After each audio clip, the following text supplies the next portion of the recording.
जी मैंने आपके लिए गाजर का हलवा बनाया है, तुम भी खाओ ना। मैं नहीं खा सकती। क्यों? मुझे खट्टा खाने का मन कर रहा है। खट्टा खाने का?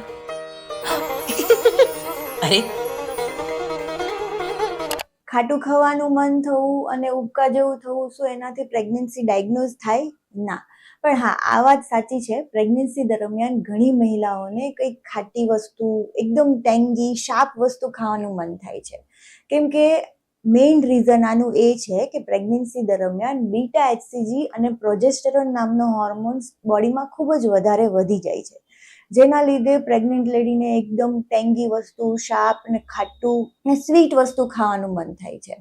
અને આમ જોવા જઈએ તો આપણી બોડી એવું ઈચ્છે છે કે ખાટી વસ્તુ ખાઈને આપણા શરીરમાં વિટામિન સીનું પ્રમાણ વધે, કેમ કે વિટામિન સી પ્રેગ્નન્સી દરમિયાન માતા અને બાળક બંનેના ગ્રોથ અને ઇમ્યુનિટી માટે ખૂબ જ જરૂરી છે. તો પ્રેગ્નન્સીમાં સેફ ગણાય તેવા ખાટા ફ્રૂટ્સ જેવા કે ઓરેન્જ છે, સંતરા, મોસંબી, લીંબુ છે, આંબલી છે, દાડમ, દહીં, આ બધી જ વસ્તુ તમે તમારી ડાયટમાં ઇન્ક્લુડ કરી શકો છો. તમને પ્રેગ્નન્સી દરમિયાન કઈ વસ્તુ ખાવાનું ખૂબ જ મન થતું હતું એ મને કમેન્ટ બોક્સમાં જરૂર જણાવો.